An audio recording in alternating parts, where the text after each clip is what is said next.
तो दोस्तों स्वागत है आप लोगों का हमारे यूट्यूब चैनल महान सर में। और दोस्तों आज हम स्टार्ट कर रहे हैं भारत छोड़ो आंदोलन। और भारत छोड़ो आंदोलन ये भारतीय इतिहास में एक ऐसा आंदोलन है जो कि लगभग हमारी आज़ादी को क्लियर कर देता है। तो आज की क्लास हम यहीं से स्टार्ट करने वाले हैं। और जो भी लोग नए हैं तो क्लास को लाइक करते हुए और चैनल को सब्सक्राइब करते हुए आगे बढ़ें। और कल जो हमने पढ़ा था जिसमें हमने पढ़ा था कि 1937 के जो प्रांतीय चुनाव हुए थे और फिर प्रांतीय सरकारों ने कैसे इस्तीफा दिया था, और हमने देखा था व्यक्तिगत सत्याग्रह क्या था, हमने अगस्त प्रस्ताव को भी पढ़ा था, और हमने उसके बाद जो क्रिप्स मिशन था उसको भी देखा था। तो क्रिप्स मिशन के बाद हमने अपनी क्लास को एंड कर दिया था। आज हम फिर से थोड़ा सा क्रिप्स मिशन को देख लेते हैं और फिर हम भारत छोड़ो आंदोलन को पढ़ने की कोशिश करते हैं। तो क्रिप्स मिशन क्या था? क्रिप्स मिशन जो कि मार्च 1942 में आया था। और क्यों आया था? क्योंकि अमेरिका और चीन इन लोगों का दबाव पड़ रहा था ब्रिटेन पे कि भारत को आज़ादी दो। तो इसी के जरिए ब्रिटेन ने एक मिशन भेजा था भारत में जिसका नाम था क्रिप्स मिशन। और वो क्रिप्स मिशन उसका अध्यक्ष स्टैफोर्ड क्रिप्स था, इसीलिए उस नाम का मिशन का नाम स्टैफोर्ड क्रिप्स के नाम पर ही रख दिया गया था। इसमें क्या हुआ था, चर्चिल ने पहले तो 11 मार्च को घोषणा की और 23 मार्च को ये भारत में पहुंचता है, जिसमें क्या बताया गया था, युद्ध के बाद एक संविधान निर्मात्री सभा का गठन किया जाएगा। ऐसे भारतीय संघ का निर्माण होगा जो कि पूर्णतः उपनिवेशवादी हो, जैसे कि सरकार तो आप चलाएंगे लेकिन उस पर नियंत्रण जो है पूर्णतः ब्रिटेन का रहने वाला है। ऐसी क्या होगी, ऐसा भारतीय संघ निर्माण किया जाएगा। और नए संविधान को लागू होने तक जो भारत की रक्षा का जिम्मा है वो भी अंग्रेज संभालेंगे। तो ये हमने पिछली क्लास में देखा था। ऐसी बातें अंग्रेजों ने की थी और कहा था कि जो प्रांत व देशी रियासतें सहमत ना हों वो अपना अलग संविधान भी बना सकती हैं। इसी के जरिए इसको क्या कर दिया गया था, अस्वीकृत कर दिया गया था। और जिसमें महात्मा गांधी ने क्या बोला था, इसको ये तो आगे की तारीख का चेक है जिसका बैंक नष्ट होने वाला है। जवाहरलाल नेहरू ने बोला ये योजना भारत को अनिश्चित खंडों में विभाजित कर देगी। जिन्ना ने पाकिस्तान की मांग करते हुए इसको अस्वीकार कर दिया था। तो अब हम बढ़ते हैं कहाँ, भारत छोड़ो आंदोलन की तरफ। भारत छोड़ो आंदोलन जो कि भारतीय इतिहास का एक अहम हिस्सा है। 8 अगस्त 1942 को भारत छोड़ो आंदोलन की स्टार्टिंग होती है। कैसे होती है, सारी की सारी पृष्ठभूमि हम समझेंगे। आखिर जनता इसमें इतना क्यों इन्वॉल्व हो गई थी वो भी हम समझेंगे। तो सबसे पहले इसका परिचय देख लेते हैं कि इसमें था क्या। देखिए, ये महात्मा गांधी जी का अंतिम विशाल राष्ट्रीय आंदोलन था। महात्मा गांधी ने बहुत से आंदोलन किए जिसमें असहयोग आंदोलन हुआ, आपका खेड़ा सत्याग्रह हुआ, स्ट्राइक मिल हुआ, बहुत सारे उन्होंने आंदोलन किए थे जिसमें सविनय अवज्ञा आंदोलन भी हुआ। 4 साल तक का आंदोलन चला था उनका सविनय अवज्ञा आंदोलन। और उसके बाद जो अंतिम आपका आंदोलन आता है वो यही आता है भारत छोड़ो आंदोलन। और इसका बड़ा ही इम्पैक्ट रहा है भारतीय इतिहास में। इस आंदोलन ने ये सुनिश्चित कर दिया था कि अब भारत की आज़ादी दूर नहीं है। तो ये भारत का सबसे विशाल, गांधी जी का सबसे विशाल और राष्ट्रीय आंदोलन था, अंतिम आंदोलन था। इसमें जनता ने बहुत बढ़ चढ़ के भाग लिया था। कारण क्या थे इसके आंदोलन के जो कारण थे वो आपके देखिए। एक तो क्रिप्स मिशन जो आया था ना, उसकी असफलता थी, क्योंकि क्रिप्स मिशन ने भारतीयों को पूर्णतः असंतुष्ट कर दिया था, क्योंकि उसमें ऐसी बातें की गई थी जो कि बिल्कुल भी भारतीयों को पसंद नहीं आई थी। बिल्कुल भी कोई भी एक ऐसा तथ्य नहीं था जो भारतीयों को सूट कर जाता। तो ऐसा कोई भी उन्होंने कदम नहीं चला था कि जो कि भारतीयों को संतुष्ट कर पाए। इसीलिए क्रिप्स मिशन जो है असफल हो जाता है। तो उसकी असफलता भी इस भारत छोड़ो आंदोलन का एक कारण बनती है। और जो युद्ध हुआ था ना, अभी युद्ध हुआ था, जो द्वितीय विश्व युद्ध हुआ था, उसके कारण जो महंगाई उपजी थी, महंगाई, बेरोजगारी, अनावश्यक वस्तुओं का अभाव हो गया था। जो बहुत सी वस्तुएं थीं जो जरूरी थीं वो कमी पड़ रही थीं। तो लोगों में क्या हुआ, एक युद्ध जो हुआ था इसके प्रति क्या हुआ था, लोगों में एक बड़ा रोष भरा हुआ था। तो इसीलिए भारत छोड़ो आंदोलन आया था, क्योंकि लोग बहुत परेशान थे। भारतीय जनमानस में बहुत ज़्यादा असंतोष उपजा था, बहुत ज़्यादा लोग परेशान हुए थे इस युद्ध के कारण और ये क्रिप्स मिशन के कारण। और परेशान तो भारतीय पहले से ही होते हुए आ रहे थे। तो उन्होंने यहाँ पे वो गुस्सा अपना सारा का सारा पटक दिया था भारत छोड़ो आंदोलन में। और भारत पर जापानी आक्रमण का खतरा भी मंडरा था, क्योंकि जापान इंग्लैंड पे आक्रमण करना चाह रहा था। इंग्लैंड की पकड़ भारत पे थी, तो भारत पे भी जापान का खतरा जो था वो पूर्णतः क्या था, बना हुआ था। इसलिए क्या हुआ था, ये सारे के सारे क्या है, भारत छोड़ो आंदोलन के कारण है। और दक्षिण पूर्व एशिया में, जो दक्षिण और पूर्व की जो एशिया है, ब्रिटिश पराजय के चलते भारतीयों की विरोध प्रदर्शन करने की इच्छा शक्ति में वृद्धि हुई, क्योंकि जापान का जो खतरा था ना, जापान जो आ रहा था तो वो इसी साइड में उसका युद्ध हो रहा था। उसने सिंगापुर जैसे क्षेत्रों को, जो कि क्या बोलता हूँ मैं, अंग्रेजों का एक बहुत बड़ा गढ़ था, उसको कब्जे में ले लिया था जापान ने।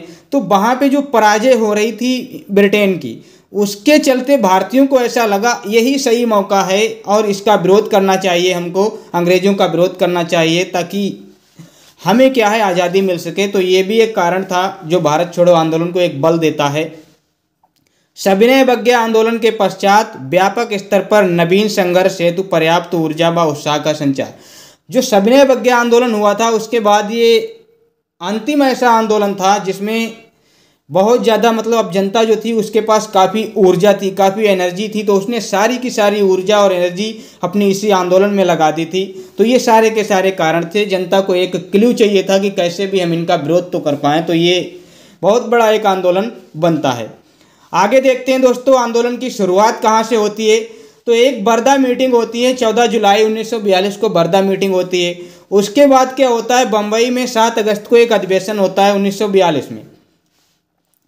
फिर ऑपरेशन जीरो ओवर होता है, मतलब ऑपरेशन जीरो एक होता है जो कि इस आंदोलन को दबाने के लिए किया जाता है, और 9 अगस्त 1942 को ऑपरेशन जीरो होता है। तो ये क्या है, अगस्त क्रांति के नाम से जिस मैदान में ये मतलब बरदा मीटिंग, बम्बई अधिवेशन जो हो रहे थे, तो उसको अगस्त क्रांति के नाम से जाना जाता है। अगस्त क्रांति मैदान उसको बोला जाता है। अब बरदा मीटिंग में जो प्रस्ताव हुआ था, बरदा मीटिंग कहाँ हुई थी, सबसे पहले आपको यही पूछ लेंगे कि तो महाराष्ट्र में हुई थी बरदा मीटिंग। और कब हुई थी, 14 जुलाई 1942 को हुई थी। और बरदा मीटिंग में जो प्रस्ताव रखा गया था वो क्या था, देखिए कांग्रेस की जो कार्य समिति थी उसने एक प्रस्ताव पास किया था। उसने एक प्रस्ताव में, पहले तो इसमें देख लीजिए कि इसके जो अध्यक्ष थे वो अबुल कलाम आज़ाद थे, मौलाना अबुल कलाम आज़ाद, जो कि कांग्रेस कार्य समिति की बैठक में ये अध्यक्षता कर रहे थे। और इन्होंने क्या किया, इन्होंने नहीं मतलब पूरी की पूरी समिति ने क्या किया, ये हैं अबुल कलाम आज़ाद। कांग्रेस ने जो गांधी जी का ये कॉन्सेप्ट था ना, भारत छोड़ो आंदोलन, इसको रिजेक्ट कर दिया, इसको ठुकरा दिया था, गांधी जी का प्रस्ताव ठुकरा दिया था। अब जब गांधी जी का प्रस्ताव ठुकरा दिया तो गांधी जी क्या बोले, गांधी जी ने एक बात बोली, मैं देश की बालू से ही कांग्रेस से भी बड़ा आंदोलन खड़ा कर दूंगा। बालू से मतलब जो छोटे छोटे जनमानस हैं, मतलब एक तरीके से जिनका कोई भी अपना अस्तित्व नहीं है, मैं उनको साथ में लेकर एक ऐसा आंदोलन खड़ा कर दूंगा जो कि कांग्रेस से भी बड़ा आंदोलन होने वाला है। ये ऐसी ऐसी बातें जब गांधी जी ने बोली तो लोगों को लगा कि गांधी जी की बातों में दम है और गांधी जी ऐसा बिल्कुल भी कर सकते हैं। तो बरदा जो मीटिंग हुई थी, बरदा में कांग्रेस कार्य समिति ने क्या किया, अंग्रेजों भारत छोड़ो आंदोलन को स्वीकार कर लिया था। ये जो भारत छोड़ो आंदोलन था इसको स्वीकार कर लिया था। अब इसको जब स्वीकार कर लिया, इसके बाद एक मीटिंग इनकी बम्बई में होती है 7 अगस्त, क्योंकि 8 अगस्त को आंदोलन होना था, तो 7 अगस्त 1942 को एक मीटिंग होती है बम्बई में, जिसको बम्बई अधिवेशन भी बोला जाता है। बम्बई अधिवेशन में ही ये बातें सारी तय होती हैं कि अब जो है आंदोलन होना चाहिए। अब क्या होता है, 7 अगस्त 1942 को बम्बई की ग्वालियर टैंक मैदान में, एक मैदान है बम्बई का ग्वालियर टैंक मैदान, उसमें क्या होता है, अध्यक्ष यहाँ भी आपके अबुल कलाम आज़ाद ही रहते हैं, जो कि 1941 से लेकर 45 तक अध्यक्ष रहते हैं आपके कांग्रेस के जो अधिवेशन होते हैं उनमें। तो यही आपके क्या है, अध्यक्ष हैं। और ग्वालियर टैंक मैदान में ये मीटिंग होती है। तो बरदा मीटिंग आपने देखी। अब बम्बई अधिवेशन कहाँ हो रहा है, बम्बई में ही हो रहा है। और कहाँ पे हो रहा है, ग्वालियर टैंक में। कब हो रहा है, 7 अगस्त 1942 को।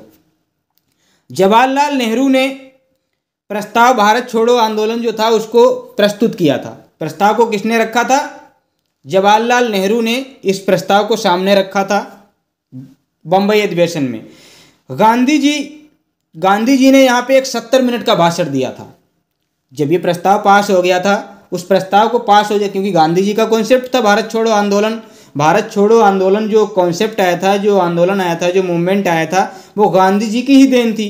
तो गांधी जी ने एक बहुत बड़ा मतलब 70 मिनट का एक भाषण दिया, और इस 70 मिनट के भाषण में ऐसे गांधी जी बोले, मतलब इतनी पावरफुल स्पीच इन्होंने दी, जिसके बारे में पट्टाभी सीतारामैया जो बोलते हैं। पहले तो इन्होंने क्या कहा था, यहाँ पे 70 मिनट का जो भाषण था इसमें इन्होंने करो या मरो का नारा दिया था। जनता को इतना मोटिवेट कर दिया था कि अब करो या मरो, मतलब आपको कुछ भी करके आज़ादी को हासिल करना है, चाहे कुछ भी हो, चाहे किसी को मारो काटो, कुछ भी करो, हमको आज़ादी चाहिए। इस तरह से गांधी जी ने बहुत बड़ा मतलब 70 मिनट का एक स्पीच दिया था, जिसमें गांधी जी ने 13 सूत्रीय मांगों मतलब जो कार्यक्रम था उसको भी इसमें इंक्लूड किया था।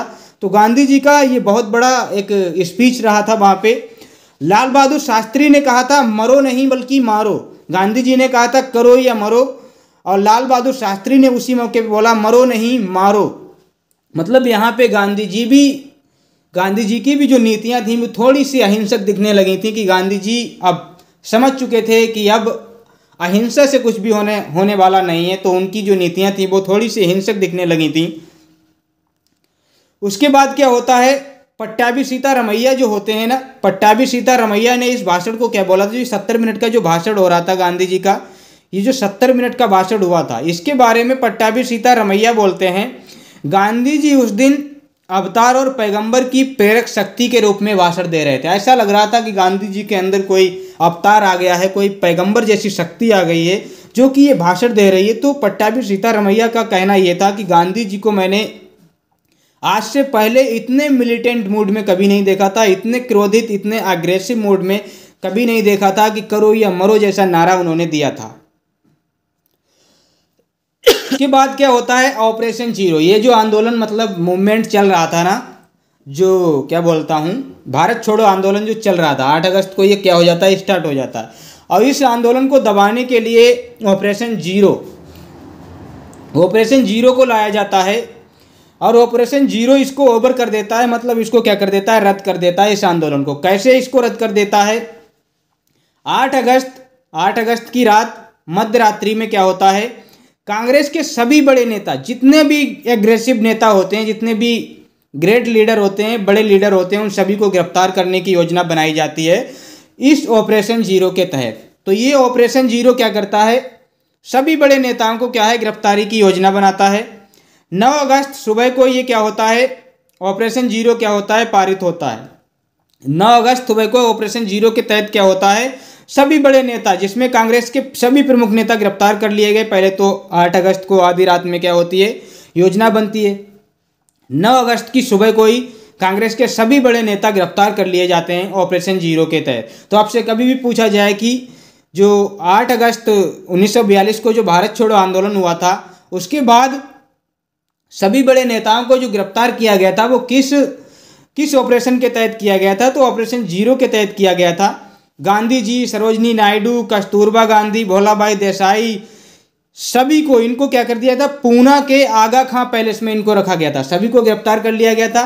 तो गांधी जी, सरोजनी नायडू और आपका क्या है, कस्तूरबा गांधी, भोलाभाई देसाई, इन सभी को जो महाराष्ट्र का पूना है वहाँ पे एक आगा खां पैलेस है, वहाँ इन सबको कैद करके रखा गया था।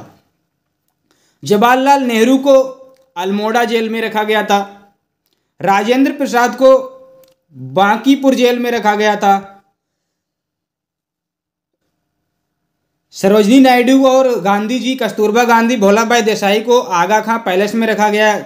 जवाहरलाल नेहरू अल्मोड़ा जेल में, राजेंद्र प्रसाद बांकीपुर जेल में, और जो आपके मौलाना अबुल कलाम आज़ाद थे, इनको बाकुंडा जेल में डाला गया था। कहाँ पे, बाकुंडा जेल में इनको रखा गया था। जयप्रकाश नारायण जो कि गांधी जी से बहुत प्रेरित थे, इनको हजारीबाग जेल में रखा गया था। और बाकी जो भी नेता थे, बाकी सभी नेताओं को अहमदनगर जेल में बंद कर दिया गया था। तो ये क्या थे, सभी नेताओं को गिरफ्तार कर लिया गया था 9 अगस्त को, और सभी को अलग अलग जेल में रखा गया था। जैसे कि गांधी जी और जो सरोजनी नायडू, कस्तूरबा गांधी, भोलाभाई देसाई, इनको पूना के आगा खां पैलेस में, जवाहरलाल अल्मेड़ा में, राजेंद्र प्रसाद बांकीपुर जेल में, मौलाना अबुल कलाम बाकुंडा जेल में, जयप्रकाश हजारीबाग जेल में, और बाकी सभी को अहमदनगर जेल में डाल दिया गया था। और जो अंग्रेजों के द्वारा प्रतिक्रिया हुई उसमें बताया गया कि कांग्रेस एक विरोधी पार्टी है, क्या है, एक देशद्रोही पार्टी है। इसको देशद्रोही पार्टी के नाम पे घोषित किया गया था अंग्रेजों के द्वारा, क्योंकि अंग्रेजों के लिए तो ये देशद्रोही था, क्योंकि उनके खिलाफ ये आंदोलन हो रहा था। इसके आगे क्या हुआ दोस्तों, भूमिगत आंदोलन चलाया गया, क्योंकि ये सारे के सारे नेता गिरफ्तार कर लिए गए। जिसने भी खुले मैदान में आके आंदोलन को आगे बढ़ाना चाहा उसको तो गिरफ्तार कर लिया गया। तभी एक भूमिगत आंदोलन शुरू हुआ। मतलब इसी भारत छोड़ो आंदोलन का ही हिस्सा एक भूमिगत आंदोलन स्टार्ट होता है। जमीन के अंदर अंदर, मतलब जमीन के अंदर अंदर क्या चलाया जाता है एक आंदोलन, मतलब कहीं भी जाना है तो जमीन के अंदर, मतलब एक तरीके से गुप्त आंदोलन चलाया जाता है जिसको भूमिगत आंदोलन कहा जाता है। इसमें क्या है, आंदोलन के जो प्रमुख नेता थे वो आपके कौन कौन थे। एक तो अरुणा आसफ अली थे, राम मनोहर लोहिया थे, सुचिता कृपलानी थी और बीजू पटनायक। ये बहुत अच्छे मतलब इस आंदोलन के प्रमुख नेता थे। कौन से आंदोलन के, इस भूमिगत आंदोलन के ये प्रमुख नेता अरुणा आसफ अली, राम मनोहर लोहिया, सुचिता कृपलानी, बीजू पटनायक। इन लोगों ने क्या किया, जेल से भागने के बाद हालांकि ये सभी लोग गिरफ्तार हो गए थे, ये अहमदनगर जेल में सारे के सारे लोग डाल दिए गए थे, लेकिन ये वहाँ से किसी भी तरह क्या है निकल के आते हैं। और जेल से भागने के बाद जयप्रकाश नारायण, जेल से भागने के बाद जयप्रकाश नारायण ने इसकी कमान संभाली थी, किसकी, इस भूमिगत आंदोलन की। ये जेल से वहाँ से फरार हो जाते हैं और इसकी कमान संभालते हैं भूमिगत आंदोलन की। बम्बई में कांग्रेस का रेडियो पर एक गुप्त संचालन भी होता है इसी के लिए। इस भूमिगत आंदोलन के चलते एक रेडियो पर एक गुप्त संचालन किया जाता है बम्बई से। और प्रारंभ में 14 अगस्त सबसे जो पहला आपका प्रसारण होता है ना रेडियो पर, वो 14 अगस्त को होता है। प्रारंभ कब होता है, 14 अगस्त को होता है। और सर्वप्रथम उषा मेहता इसको क्या है रेडियो पर बोलती हैं और एक गुप्त संचालन करती हैं अपने इस आंदोलन का। उसके बाद बाबूभाई एक होते हैं, वो भी इस रेडियो पर मतलब क्या है अपना भाषण देते हैं, एक गुप्त संचालन को प्रेरित करते हैं। और नियमित रूप से रेडियो प्रशासन राम मनोहर लोहिया ने किया था। ये सब गुप्त संचालन कर रहे थे क्योंकि अब जमीन के भीतर भीतर जनता तो है नहीं, तो ये रेडियो पर अपना प्रचार कर रहे थे ताकि लोगों को पता चल पाए कि हाँ अभी भी कुछ लोग हैं जो आंदोलन में लगे हुए हैं, अब इस आंदोलन को कम नहीं होने देना है। तो ये लोग नियमित रूप से क्या कर रहे थे, इस आंदोलन को बढ़ावा दे रहे थे, जिसमें आपके राम मनोहर लोहिया, उषा मेहता जिन्होंने शुरुआत की थी इस भूमिगत आंदोलन में रेडियो पर, बाबूभाई। और नवंबर 1942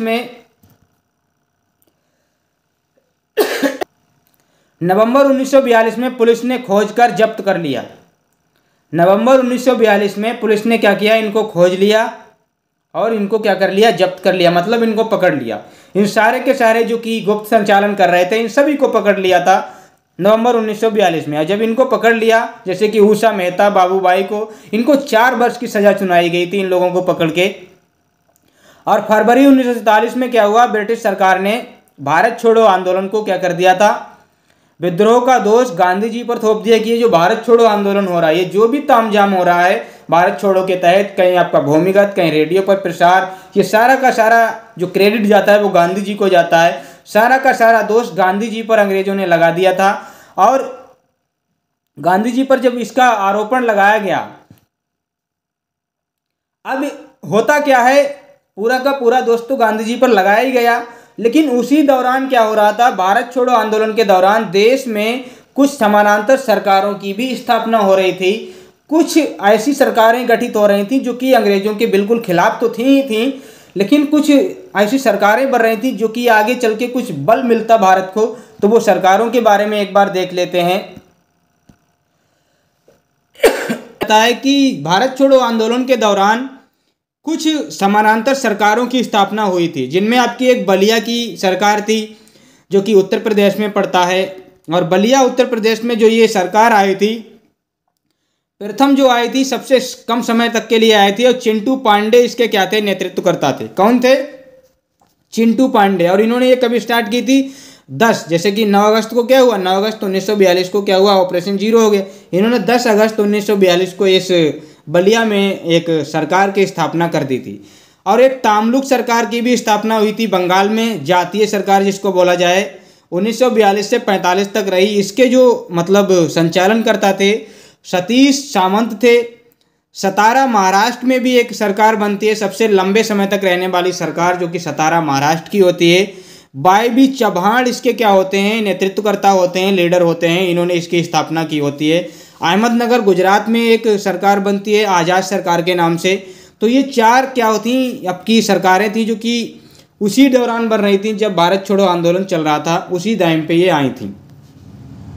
गांधी जी का उपवास आता है, गांधी जी उपवास रखते हैं क्योंकि सारे के सारे नेता गिरफ्तार हो जाते हैं, तो गांधी जी एक उपवास रखते हैं, गांधी जी उपवास रखते हैं। और इस उपवास में क्या होता है, चर्चिल की एक बात निकल के आती है।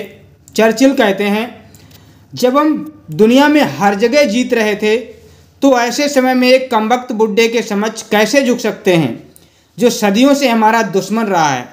ये बात गांधी जी बोलते हैं। क्या बोलते हैं, जब हम दुनिया में हर जगह जीत रहे हैं तो ऐसे समय एक कमबख्त बुड्ढे के समक्ष कैसे झुक सकते हैं जो सदियों से हमारा दुश्मन रहा है। क्योंकि गांधी जी मतलब वैसे तो कुछ भी नहीं थे, लेकिन चर्चिल के लिए बहुत बड़ी मुसीबत बन गए थे, क्योंकि इतना बड़ा आंदोलन केवल गांधी जी ही खड़ा कर सकते थे और इस आंदोलन ने सरकार की जड़ें हिला दी थी। इसीलिए ऐसा इन्होंने कहा था कि एक बुड्ढे के सामने हम कैसे झुक सकते हैं, तो चर्चिल ने ऐसा बोला था। आंदोलन का दोष गांधी जी पर थोपा गया। निष्पक्ष जांच हेतु फरवरी 1947 में गांधी जी ने 21 दिन का उपवास रखा था।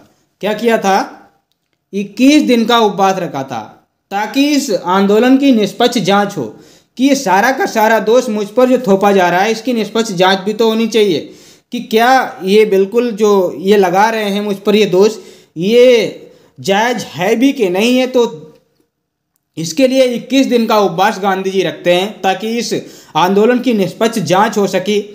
जनता ने सरकार पर दबाव डाला कि गांधी जी जब उपवास रख रहे हैं, तो जनता ने क्या किया, सरकार पर दबाव डाला और कहा इसकी क्या है, निष्पक्ष जांच होनी चाहिए। गांधी जी बीमारी के कारण 6 मई 1944 को रिहा कर दिए गए, क्योंकि 21 दिन का उपवास रखा तो गांधी जी क्या हो गए, उनकी हालत ख़राब हो गई, तबीयत खराब हो गई, बीमार पड़ गए और उनको 6 मई 1944 को रिहा कर दिया गया। भारत छोड़ो आंदोलन यहीं से समाप्त हो जाता है, क्योंकि गांधी जी भी अब रिहा हो चुके हैं और भारत छोड़ो आंदोलन अब समाप्त हो चुका है। तो ये क्या था भारत छोड़ो आंदोलन, जो कि आप लोगों ने समझा होगा। इसमें कैसे समानांतर सरकारें आई, कैसे लोगों ने भूमिगत आंदोलन चलाया, किन किन लोगों को कहाँ कहाँ जेल में डाला गया, सारी चीज़ें हमने आपको एक बार दिखा दी हैं। अब अगर आप लोग चाहते हैं एक बार मैं फिर से आपको रिकॉल अगर कराना चाहूँ तो इसको मैं फिर से आप लोगों को इसको रिकॉल करा देता हूँ। एक बार फिर से रिकॉल करा देता हूँ क्या क्या हमने इसमें पढ़ा है, या आप लोग फिर से एक बार इसको देख लेना। मैं इसको रिकॉल नहीं कराऊंगा अभी, क्योंकि मुझे उतना ही टाइम लग जाएगा कि अगर रिकॉल कराता हूँ। तो आज की जो क्लास है आप लोगों को कैसी लगी आप लोग बताइएगा। अगर क्लास आप लोगों को अच्छी लगी है तो क्लास को क्या कीजिएगा, लाइक कीजिएगा और हमारे चैनल को क्या करिएगा, हमारे चैनल को सब्सक्राइब कर लीजिएगा और बेल आइकन को भी प्रेस कर लीजिए ताकि वीडियो की नोटिफिकेशन आप लोगों को मिलती रहे। और हमारा टेलीग्राम चैनल है महान सर, इसको आप ज्वाइन कर लीजिए। टेलीग्राम पे अगर आप सर्च करेंगे महान सर तो हमारा ये चैनल आपको मिल जाएगा। इसे ज्वाइन कीजिए, यहाँ पे आपको इसकी PDF मिल जाएगी। और क्लास आपको कैसी लगी है इस पर कमेंट जरूर करना। कमेंट जब आप लोग करते हैं तो मुझे बड़ा अच्छा लगता है कमेंट देख के कि हाँ लोगों ने मेरी क्लास को सराहा है, लोगों को मेरी क्लास अच्छी लग रही है, तो इससे बड़ा मतलब एक खुशी मिलती है। तो आप लोग कमेंट जरूर करना कि क्लास कैसी लगी है। और कल की क्लास में जो हम पढ़ने वाले हैं वो सुभाष चंद्र बोस को पढ़ेंगे और इनके बारे में कंप्लीट इन्फॉर्मेशन लेने की कोशिश करेंगे। इन्होंने क्या क्या किया, कैसे क्या किया, सारा कुछ जानने की कोशिश करेंगे। तो कल की क्लास देखना बिल्कुल भी ना भूलें, मतलब जो नेक्स्ट क्लास आने वाली है। और फिलहाल इस क्लास के कमेंट बॉक्स में हमें ज़रूर कमेंट करें कि क्लास कैसी लग रही है। तो मिलते हैं नेक्स्ट वीडियो में, तब तक के लिए धन्यवाद।